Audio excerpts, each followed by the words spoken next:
2026 எல்லாருக்கும் எப்படி ஆரம்பிச்சிருக்கோம் அப்படின்னு தெரியல. ஆனா தாவேகாவுக்கும் நம்ம தலைவருக்கும் அது நல்லாவே ஆரம்பிக்கல அப்படிங்கிறது நல்லாவே தெரியுது. ஏன்னா ஒரு பக்கம் பார்த்தோம்னா சிபிஐ இடி ரைடு, இன்னொரு பக்கம் பார்த்தோம்னா ஜனநாயகன் பகவத் கேசரி. இது பத்தாது அப்படின்னு புதுசா மாட்டின ஒரு ஆடியோ, அப்புறம் ஃபிளைட்ல இருந்து எடுத்த ஒரு ரகசிய வீடியோன்னு ரொம்ப டைட்டா சிக்கிட்டு இருக்காங்க தாவேகா. இது என்ன அப்படிங்கறத டீட்டெயிலா சொல்றேன் கேளுங்க. Welcome to Mathimugam decode. நான் உங்கள் இசை.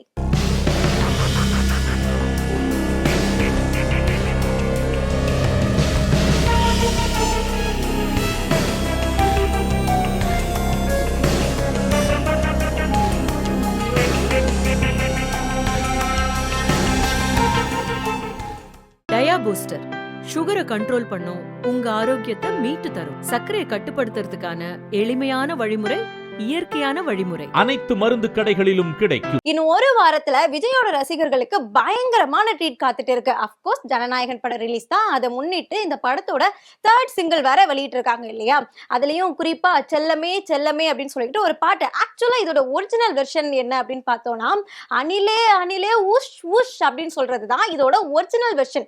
என்ன படத்தோட பேரை மாத்த தெரிஞ்சவங்களுக்கு இந்த ஒரு பாட்டோட வரியை மாத்த தெரியாதா அப்படிங்கிற ரேஞ்சில தான் இந்த ஜனநாயகன் படம் ஒரு அல்டிமேட் ரீமேக் படமா வெளிவர போகுது. இந்த படத்தோட கதையெல்லாமே இப்போ கொஞ்சம் கொஞ்சமா சொல்ல ஆரம்பிச்சிட்டாங்க. பிக் பாஸ்ல இருந்து வெளியே வந்தவங்களும் சரி, அதை தாண்டி ஒரு சில அரசியல் விமர்சகர்களே இந்த படத்தோட ரிவ்யூவா சொல்ல ஆரம்பிச்சிட்டாங்க, படத்தோட கதையை சொல்ல ஆரம்பிச்சிட்டாங்க. ஏன்னா இந்த படம் அப்படிங்கிறது புது படம் கிடையாது. ஏற்கனவே வெளிவந்த பகவந்த் கேசரி அப்படிங்கிற படத்தை பார்த்தாலே ஜனநாயகன் படத்தோட கதை தெரிஞ்சிடும். இதுல என்ன அப்படின்னா, புதுசா கொஞ்சம் பட்டி டிங்கரிங்லாம் பார்த்து வச்சு விஜய்க்கு கொஞ்சம் கெட்டப்லாம் போட்டு அப்படியே மேல அப்படியே 68 ட்ரோன் எல்லாமே பறக்க விட்டு கொஞ்சம் மாசான சீன்ஸ் எல்லாத்தையுமே ஆட் பண்ணி, அதான் நம்ம வந்து இதுக்கு முன்னாடி வெளிவந்த டீசர்லயே பார்த்திருப்போம் இல்லையா? விஜய் வந்து நடுவில் நின்று பேச, சுத்தி எல்லா மக்களும் மூச்சடைச்சு சாக, அந்த மாதிரியான ஒரு பயங்கரமான சீன் எல்லாமே வச்சு இந்த படத்தை வந்து கொஞ்சம் எக்ஸ்ட்ரா பில்டப் செஞ்சு வெளியிடுறாங்க. ஆனா கதை என்னமோ பகவந்த் கேசரியோட கதை தான்.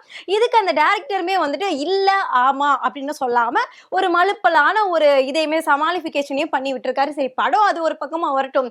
இது என்னதான் விஜயோட ரசிகர்களுக்கு ட்ரீட்டா இருந்தாலுமே இந்த கொண்டாட்டத்தை தலைவர்களால ரசிக்க முடியாத நிலைமையில எல்லாருமே மாட்டிட்டு இருக்காங்க. நம்ம எல்லாருமே இப்போ செய்திகள்ல பார்த்திருப்போம். 29, 30, 31 இந்த 3 நாளும் தொடர்ந்து சிபிஐ விசாரணை ரொம்ப கிடுக்குப்பிடியா நடந்துச்சு அப்படிங்கறத செய்திகள் எல்லாத்துலயுமே பார்த்திருப்போம். புஷி ஆனந்த்ல இருந்து ஆதவ் அர்ஜுனா, நிர்மல் குமார், ஏன் விஜயோட அந்த கேரவன் டிரைவர் வரைக்குமே அழைச்சிட்டு வந்து விசாரணை எல்லாமே நடத்திருக்காங்க. குறிப்பா இதுல 2 ஆடியோ வேற சப்மிட் பண்ணி இருந்திருக்காங்களாமா தாவேகா தரப்புல இருந்து. தாவேகாவுக்கு எதிராக ஏதோ 2 ஆடியோ கிடைச்சிருச்சு அப்படின்னு சந்தோஷப்படாதீங்க. இது என்ன ஆடியோ அப்படின்னா, பொதுவா இந்த விசாரணையில கரூர் சம்பவ விசாரணையிலேயே நார்மலா எல்லாத்துக்குமே வரக்கூடிய ஒரு முதல் கேள்வி என்ன அப்படின்னா, விஜய் ஏன் லேட்டா வந்தாரு அப்படிங்கிறது தானே முதல் கேள்வி.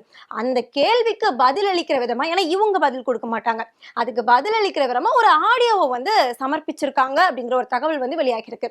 இது என்ன ஆடியோ அப்படின்னு பார்த்தோம்னா, கரூர் மாவட்ட எஸ்பி இருக்காங்க இல்லையா, அவங்களோட ஒரு வாய்ஸ் மெசேஜ், அந்த ஆடியோ தான் இவங்க வந்து சமர்ப்பிச்சிருக்காங்க. நீங்க வந்து ஒரு 15 நிமிஷம் நீங்க வந்து லேட்டா வந்தா போதும் அப்படின்னு கரூர் எஸ்பி சொன்னதாகவும், அதனாலதான் விஜய் தாமதமாக வந்ததாகவும் இவங்க வந்து ஒரு உருட்டுகளை எல்லாம் உருட்டி வச்சிருக்காங்க அப்படிங்கிற ஒரு தகவல் வெளியே வந்திருக்கு. சரி, அப்படியே எஸ்பி உங்ககிட்ட 15 நிமிஷம் நீங்க லேட்டா வாங்க அப்படின்னு சொன்னாரா இருந்தாலுமே, அவர் 15 நிமிஷம் தானே சொன்னாரு, நீங்க ஏன் 6 மணி நேரம் லேட்டா வந்தீங்க அப்படிங்கிற கேள்விக்கு இது வரைக்கும் எந்த ஒரு பதிலுமே கொடுத்தாங்களா அப்படிங்கிற தகவல் வந்து இன்னும் வெளிவரல. ஆடியோ மட்டும் சப்மிட் பண்ணிருக்காங்க, சமர்ப்பணம் செஞ்சிருக்காங்க அப்படிங்கிற ஒரு தகவல் மட்டும் வெளிவந்திருக்கு. இதுல 2வது ஆடியோ என்ன அப்படின்னா, எப்படி நீங்க லேட்டா வந்தீங்க அப்படிங்கிற கேள்வி வந்து இப்போ எல்லாருமே முன்வைக்கிறாங்களோ அதே மாதிரி நீங்க ஏன் சம்பவ இடத்துல எல்லாமே தலைதெறிக்க ஓடுனீங்க, அந்த ஸ்பாட்ல வந்து அந்த சம்பவம் நடந்தோடனே நீங்க ஏன் அந்த ஸ்பாட்ல இல்ல, அதுக்கப்புறம் நீங்க எங்க போனீங்க, ஏன் தலைமறைவானீங்க அப்படிங்கிற கேள்வி எல்லாமே வருது இல்லையா? இந்த கேள்விக்குமே பதிலளிக்கிற விதமா இன்னொரு ஆடியோவும் கைவசம் வச்சிருக்காங்களாமா.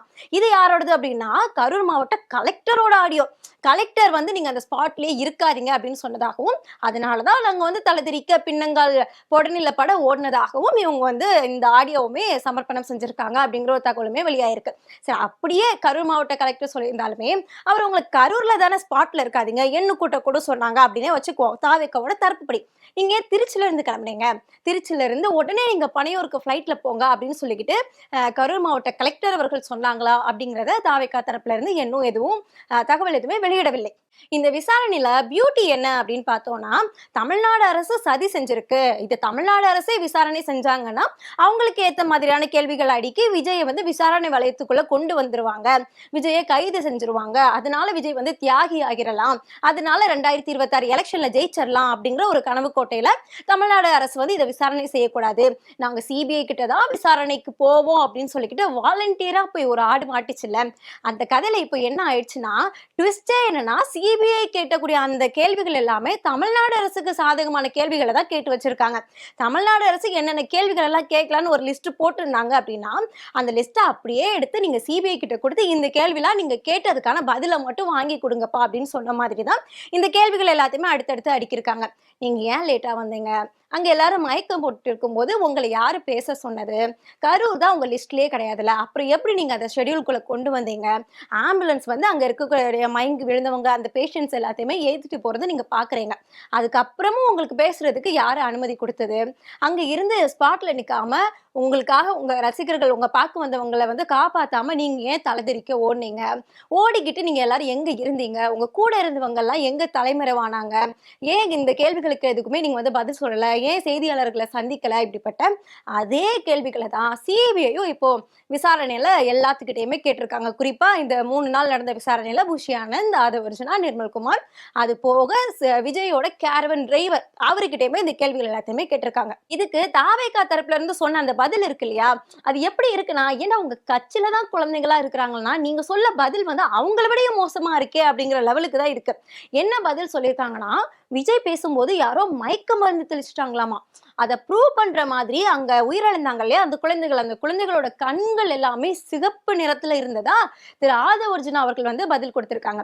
ஒரு கூட்டத்துல யாராச்சும் மாட்டிக்கிட்டோம் அப்படின்னா அந்த இடத்துல அந்த நெருக்கடி தாங்க முடியாம அங்க ஆக்சிஜன் கிடைக்காம நார்மலாவே ஒரு மனிதனா இருந்தாங்க அப்படின்னா அவங்களோட கண் வந்து ரெட் கலர்ல மாறும், ஆக்சிஜன் இல்லாத காரணத்தினால அப்படிங்கிற பேசிக் நாலேஜ் கூட இல்லாம ஒரு ஸ்ட்ராட்டஜிஸ்டா தாவேக்காவுக்குள்ள இருந்து இந்த பதில வந்து சிபிஐ விசாரணைகளை சொல்லியிருக்காரு. இது மட்டும் சொல்லலைங்க, இன்னொரு பதிலுமே சொல்லியிருக்காரு. அது கொஞ்சம் ஃபன்னாவே இருக்கும். என்ன அப்படின்னா, அங்க ஒரு பெண்மணி இதுக்கு முன்னாடியே நமக்கு வந்து தெரியும், அப்படியே வந்து மயக்க மருந்து தெளிச்சாங்க, கத்தியை வச்சு சட்டையெல்லாம் கிழிச்சாங்க, சட்டையெல்லாம் கிழிஞ்சிருந்து அப்படின்னு இதுக்கு முன்னாடி சொன்னாங்க இல்லையா. அதே மாதிரி இப்போ ஒரு புது கதை ஒண்ணு சொல்லியிருக்காங்க. கத்தியை எடுத்து கழுத்துல வச்சு அறுத்தாங்க. ஒரு அங்க அறுக்கும் போது அங்க ஒரு பெண்மணிக்கு வந்து அறுத்த அந்த தடயம் வந்து அவங்க கழுத்துல அப்படியே இருக்கு, அதுக்கான ஆதாரங்களும் எங்க கிட்ட இருக்கு அப்படின்னு சொல்லிட்டு இவங்க உருட்டி விட, இது சரிப்பட்டு வராது, நீங்க வந்து தமிழ்நாடு அரசு சார்பில் இருந்து நாங்க விசாரணை செய்யணும்னு சொல்லிக்கிட்டு தமிழ்நாடு அரசு சார்பிலையும் சிபிஐ வந்து விசாரணை செஞ்சிருக்காங்க. நம்ம இதுக்கு முன்னாடியே தமிழ்நாடு அரசு சார்பில் என்ன பண்ணாங்க அப்படிங்கறது படம் போட்டு எல்லாருமே பார்த்துருப்போம். ஏன்னா அங்க என்ன நடந்துச்சு அப்படிங்கிறத அந்த ஆதாரங்கள் எல்லாத்தையும் திரட்டி ஒரு படமா போட்டு காமிச்சாங்க. நம்ம மக்கள் அரங்கத்திலயும் சரி செய்தியாளர்கள்கிட்டையும் சரி எல்லாத்துக்கிட்டையும் ஒரு படமா போட்டு காமிச்சாங்க. அந்த படத்தை யார் போட்டாங்க அப்படின்னா தமிழ்நாட்டிலேயே ஒரு முக்கியமான ஐஏஎஸ் அதிகாரி அமுதா அவங்க வந்து காமிச்சாங்க. இப்போ இதே படத்தை எடுத்துட்டு போய் சிபிஐ கிட்டே போய் கொடுத்துருக்காங்க. இங்க பாருங்க, எங்களுக்கு வந்து உட்கார்ந்து இருந்து இவங்களை மாதிரி கதை சொல்றதுக்கு அந்த தியரி எழுதுறதுக்குலாம் நேரம் கிடையாது, நான் உங்களுக்கு ஒரு படமாவே எடுத்துட்டு வந்திருக்கேன். ஏன்னா தாவேகாவுக்கு வந்து படங்கள்லாம் ரொம்ப ரொம்ப பிடிக்கும், அவங்க வந்து அந்த படங்கள்ல ரொம்ப ஆர்வம் காட்டுவாங்க, அதனால இந்த படத்தையும் போட்டு பார்க்க சொல்லுங்க அப்படின்னு சொல்லிட்டு அந்த ரீல்ஸ் அப்படியே எடுத்து சிபிஐ கிட்ட கொடுத்துருக்காங்க. இப்படி ஒரு படத்தை போட்டு காமிச்சதுக்கு அப்புறமும் இவங்களால இந்த வரிசையா தியரிஸ் வந்து அடிக்க முடியாது இல்லையா. அதனால நீங்க தியரி சொன்ன கதை எல்லாமே போதும், நீங்க வந்து தனித்தனியா உட்காருங்க அப்படின்னு சொல்லிட்டு நம்ம ஸ்கூல்ல எல்லாம் முட்டி போட வைப்பாங்கல்ல, நல்ல வேளை உப்புக்கள் போட்டு முட்டி போட வைக்கல, அந்த மாதிரி தனித்தனியா உட்காத்தி வச்சு என்ன நடந்துச்சு சொல்லுங்க அப்படின்னு சொல்லிட்டு சிபிஐ வந்து ரொம்ப இப்பதான் அந்த வார்த்தையை வந்து பயன்படுத்தலாம், கிடுக்குப்படியான அந்த விசாரணை வந்து நடத்தியிருக்காங்க. அப்படி நடத்தும் போது புஷியானந்த் வந்து வழக்கம் போல என்ன சொல்லுவாரு, நீங்களே கெஸ் பண்ணி இருந்திருப்பீங்க, இதுக்கு முன்னாடி செய்திகள்ல பார்த்திருந்திருப்பீங்க ஒரு சில பேர், சார் நான் இல்ல சார் எல்லாமே ஏட்டையாதான் பண்ணாரு அப்படின்னு சொல்லிக்கிட்டு மதியழகன் கிடையாது இந்த வாட்டி வந்து ஆதவர்ஜுனாவை கை காட்டிட்டு நான் ஸ்பாட்லயே இல்ல அப்படின்னு சொல்லிட்டு எஸ்கேப் ஆயிட்டாரு. நீங்க வந்து எங்கிட்ட கேள்வியே கேட்காதீங்க, ஏன்னா நான் ஸ்பாட்ல இருந்தாதான் எனக்கு வந்து அங்க என்ன நடந்துச்சுன்னு தெரியும், அதனால நீங்க கேள்வி கேட்க முன்னாடியே நான் பதில சொல்லிடுறேன், இதுக்கெல்லாம் காரணம் ஆதவர்ஜுனா தான் அப்படின்னு சொல்லிக்கிட்டு ஆதவர்ஜுனாவை கை காட்டிட்டு இவர் போயிட்டாரு. இந்த ஸ்பைடர்மேன் படத்துல நீயா நீயா நீயா அப்படின்னு கேட்பாங்கல்ல, அந்த மாதிரி நீயா இது பாம்பு படம் கிடையாது, இது தாவேகா படம் அப்படின்னு சொல்லிக்கிட்டு ஆளாளுக்கு கை காமிச்சிருக்காங்க. சரி நீ இப்போ அப்படின்னு சொல்லிட்டு நிர்மல்குமாரை வர வச்சிருக்காங்க. நிர்மல்குமார் வந்தோடனே சார் நானும் ஸ்பாட்லயே கிடையாது, எனக்கு வந்து போலீஸ் தான் கால் பண்ணி சொன்னாங்க, இந்த மாதிரி அங்க வந்து சம்பவம் ஆயிடுச்சு அப்படின்னு சொல்லிக்கிட்டு கூட்டம் எல்லாம் அதிகமா நெருக்கமா இருக்கு, மக்கள்லாம் மூச்சு திணறாங்க அப்படின்னு சொல்லிட்டு போலீஸ் என்கிட்ட சொன்னதுமே நானும் உடனே ஆதவ அர்ஜுனாக்கு கால் பண்ணேன், ஆனா அவரு போனே எடுக்கல சார் அப்படின்னு சொல்லிட்டு அவரு ஆதவ அர்ஜுனாவே கை காமிச்சிருக்காரு. சரி என்னடா 2 பேரும் ஆதவ அர்ஜுனாவை சொல்றாங்களேன்னு சொல்லிட்டு லாஸ்டா ஆதவ கூப்பிட்டு வச்சு விசாரணை நடத்திருக்காங்க. அந்த விசாரணையில வந்து ஆதவ் அவர் என்ன சொல்லியிருப்பாரு தெரியுமா, நம்ம யாரடா கை காட்டு அப்படி சுத்தி சுத்தி பார்த்துட்டு, சரி இதுக்கெல்லாம் நான் காரணம் கிடையாது, என்ன கை காட்டின நிர்மல்குமார் தான் இதுக்கு காரணம், ஏன்னா புஷியானந்த் ஸ்பாட்ல இல்ல அப்படின்னு சொல்லிட்டு கேள்விக்கே பதில் சொல்லாம தப்பிச்சிட்டாரு. அப்ப இருக்கிறது வந்து நிர்மல்குமார் தான் இந்த விசாரணையில இருக்காரு. அப்ப அவனையே கை காட்டலாம் சொல்லிட்டு இதுக்கெல்லாம் காரணம் நிர்மல்குமார் தான், அவர் தான் இந்த ப்ரோக்ராம் எல்லாத்தையுமே ஆர்கனைஸ் பண்ணவர், அவருக்கு தான் எல்லாமே தெரியும் அப்படின்னு சொல்லிட்டு அவர் நிர்மல்குமாரை கை காட்ட இப்படி மாறி மாறி நீ தான் நான் தான் உள்ளேயே அடிச்சிருந்திருக்காங்க. சரி இது வேலைக்காகாது அப்படின்னு சொல்லிட்டு நீங்க அழிச்சுக்கிட்டதெல்லாம் போதும், எனக்கு நீங்க தனித்தனியா எழுதி கொடுங்க அப்படின்னு சொல்லிட்டு இந்த சின்ன பிள்ளைங்க கிட்ட எல்லாம் வந்துட்டு எழுதி வாங்குவாங்க இல்லையா, அந்த மாதிரி நீங்க வந்து யாரு காரணம் அப்படிங்கறத நீங்க எழுதி கொடுங்க, நீங்க வந்து நான் கேட்கும் போதுதான் நீங்க மாறி மாறி அடிச்சுக்கிறீங்க, எழுதும் போதாவது நீங்க வந்து உண்மையை சொல்றீங்களா பாப்போம் அப்படின்னு சொல்லிட்டு எல்லாத்தையும் தனித்தனியா இருந்து எக்ஸாம் பேப்பர்ல ரிட்டன் பேப்பர்ல இருந்து எழுத வச்சிருக்காங்க A4 ஷீட்ல. இதை எடுத்துட்டு போய் அடுத்து யாருக்கு படிக்க வைக்க போறாங்க அப்படிங்கிறது தெரியல. அது வந்து எழுதும் போது ஒருத்தர் கூட திமுக தான் இந்த சதியை செஞ்சது, இது வந்து திமுகவோட ஒரு மிகப்பெரிய சதி, இந்த வெட்டுனது கிழிச்சது எல்லாமே திமுக தான், மயக்க மருந்து தெளிச்சது எல்லாமே திமுக காரங்க தான், உள்ள ஊடுருவி இந்த வேலையெல்லாம் பார்த்துட்டாங்க அப்படின்னு ஒருத்தர் கூட எழுதி கொடுக்கலையாமா. எல்லாரும் மாற மாற நிர்மல்குமார் காரணம், ஆதவ் காரணம் அப்படின்னு மாத்தி மாத்தி எழுதும் போதும் தாவேக்கா தான் காரணம்னு தாவேக்கா காரங்களே எழுதி கொடுத்துருக்காங்க. இதுதான் அதுலயே ரொம்ப ஹைலைட்டான விஷயம். இந்த விசாரணை ஒரு பக்கம் இருக்க, இன்னொரு பக்கம் பார்த்தோம்னா இதுக்கு முன்னாடி நம்ம சொல்லியிருந்தோம் ஆடியோ 2 ஆடியோ வந்து தாவேக்கா சார்பில் இருந்து சப்மிட் பண்ணியிருக்காங்க அப்படின்னு சொல்லிட்டு, அதுக்கு எதிராக 2 வீடியோவுமே வந்துட்டு இப்போ சிபிஐ கிட்ட மாட்டிருக்கு அப்படிங்கிற ஒரு தகவலுமே வெளியே வந்திருக்கு. என்ன வீடியோனா சமீபத்தில் நம்ம எல்லாருமே பார்த்து ரொம்ப ஷாக் ஆயிருந்திருப்போம், ரொம்ப பதறி போயிருந்திருப்போம். விஜய் ஃபிளைட்ல இருந்து இறங்கும் போது அப்படி கால் தடுமாறி கீழே விழுந்து கரூர் சம்பவத்துல என்ன நடந்திருக்கும் அப்படிங்கிறது ஒரு நிமிஷம் அவர் மைண்டுக்குள்ள வந்துட்டு போச்சு இல்லையா, அந்த சம்பவத்தப்போ நடந்த ஒரு சில விஷயங்கள் பத்தின வீடியோ வந்து சிபிஐ கையில மாட்டிருக்கு அப்படிங்கிற ஒரு தகவல் வெளியாகி இருக்கு. என்ன அப்படின்னா அந்த ஃபிளைட்டுக்குள்ள வரும்போதே அவர் வந்து போதையில இருந்ததாகவும், அவர் அவ்வளோ போதையில இருக்கும்போது அந்த விக்கு மட்டும் ஏன் எப்படி அந்த தடிக்கு விழும்போது விழாம இருந்தது, இப்படிப்பட்ட பல அதிர்ச்சிகரமான தகவல் குறித்து அந்த வீடியோக்கள் எல்லாமே சிபிஐ கையில மாட்டிருக்கு அப்படிங்கிற ஒரு செய்தியுமே இப்போ தெரிய வந்திருக்கு.